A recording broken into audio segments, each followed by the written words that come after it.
Assalomu alaykum azizlar.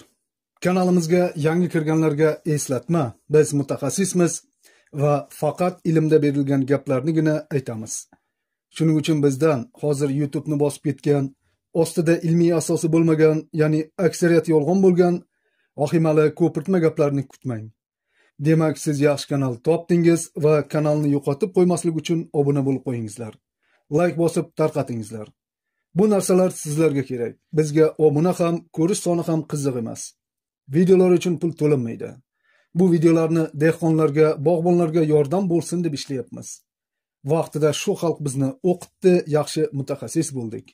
Endi biz ham qarzimizni qaytarishimiz kerak. Demak, xabarlaringiz bormi yo'qmi? Biz yurtimizda ekiluvchi har bir ekin va mevali daraxtlarning kasalliklari, zarar kunandalari hamda begona o'tlarga qarshi kurashdagi agrotexnik va profilaktik tadbirlarni, bular paydo bo'lganda qo'llaniladigan pestisid preparatlarni hamda ularni ishlatish tartib-qoidalarini tushuntiruvchi videolar qo'yib boryapmiz. Bu videoda esa g'o'zada uchraydigan gammoz kasalligi haqida gaplashamiz.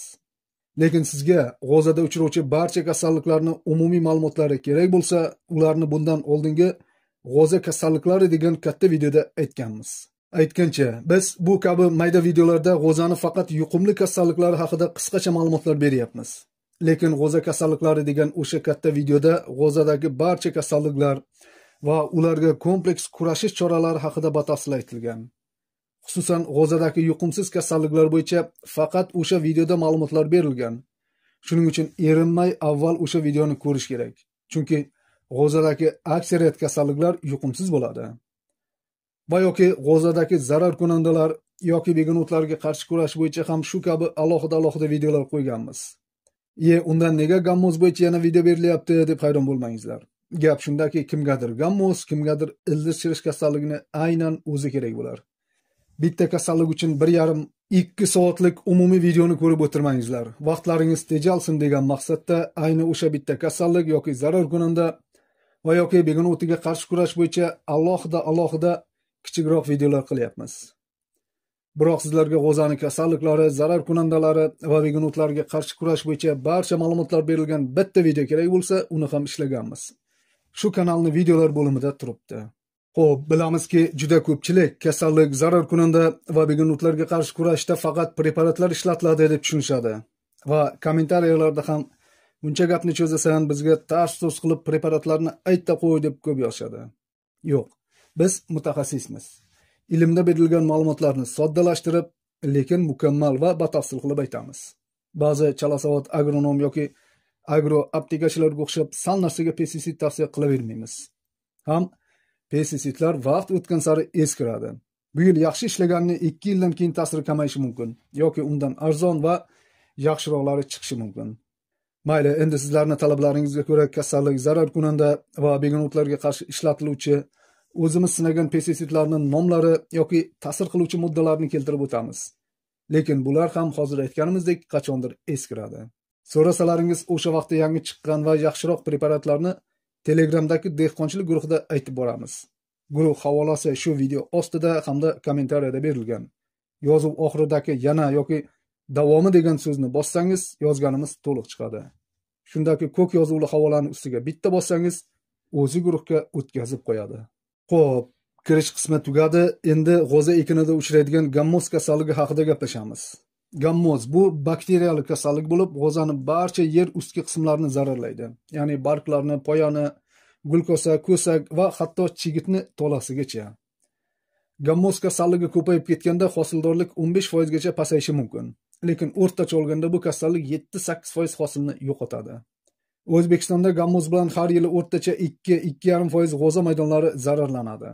Lekin bu nisbiy gap. Masalan, 1998-yilda jami g'o'za maydonlarining 5-6% gammoz bilan zararlangan.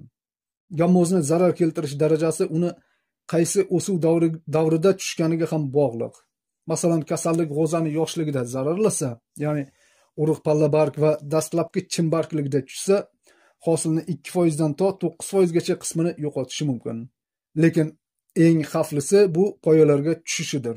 Bunda hosildorlik 2% dan to 62% gacha kamayib ketishi mumkin.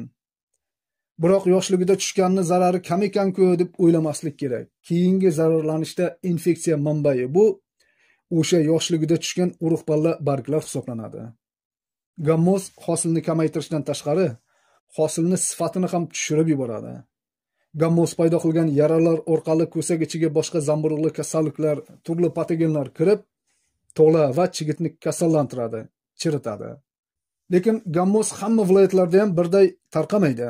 Masalan, Buxoro, Navoiy, Jizzax, Sirdaryo va Xorazm viloyatlarida kam yoki juda kam tarqaydi. Qoraqalpog'iston, Samarqand, Qashqadaryo, Surxondaryo viloyatlarida o'rtacha va vodiy viloyatlari hamda Toshkent viloyatlarida keng tarqalishi mumkin. Gammozga qarshi kurashishda urug'lik chigitni ahamiyati juda katta. Chunki gammoz bilan zararlangan chigit yangi mavsumda kasallikni boshlab beradigan eng asosiy va xavfli infeksiya manbai hisoblanadi. Shuning uchun urug'lik chigitlarni kasallik tushmagan maydonlardan olish kerak. Keyingi usul bu chigitlarni maxsus kislotalar yordamida tuksizlantirish. Bunda chigitdagi tuklarga va chigit po'stiga yopishib qolgan gammoz bakteriyalari 100% ga yo'qotiladi. Va shuningdek urug'lik chigitni ekish oldidan turli preparatlar, masalan Vitavax, Bronotak, Zirx, Emissar kabi urug' dorilagichlarni biri bilan dorlash ham yaxshi samara beradi. Ana shu ishlarni to'g'ri bajarishni o'zi ham gammozni to'liq jilovlab turishga yetadi. Bulardan tashqari chigitni o'z muddatida tezda ekish hamda yagonalashda kasallik tekkan nihollarni olib tashlash kerak. Agar gammoz belgilari poyada paydo bo'lsa, shu g'o'zalar yulib tashlanadi va qator oralari chuqur akuchka qilinadi. Biroq gammoz tushib ketganda uni ham davolab tashlaydigan preparatlar yo'q hali. Bunga ham profilaktika bilan kurashiladi. Xo'p, g'o'za maydonlarida uchraydigan gammoz kasalligiga qarshi kurash bo'yicha hozircha bori shular. Mabodo yuqorida aytilgan ma'lumotlarni aniq tushunmagan bo'lsangiz yoki preparatlarning nomlarini anglay olmay qolgan bo'lsangiz, unda yuqorida aytilgan Telegramdagi guruhda so'rangizlar. Biz batafsil qilib preparatlarning nomlari, tarkiblari, retseptlari, qo'llash dozalari, muddatlari va qo'llash tartiblarini tushuntiramiz. Yozma shakllarda beramiz. Bulardan tashqari, guruhda boshqa o'zingizga zarur bo'lgan savollarni berish, ishonchli tavsiyalar olish mumkin. Aksariyat savollarga o'zim javob yozaman. Demak, shu bilan bu videoni yakunlaymiz. Keyingi videolarda ko'rishguncha xayr aslar.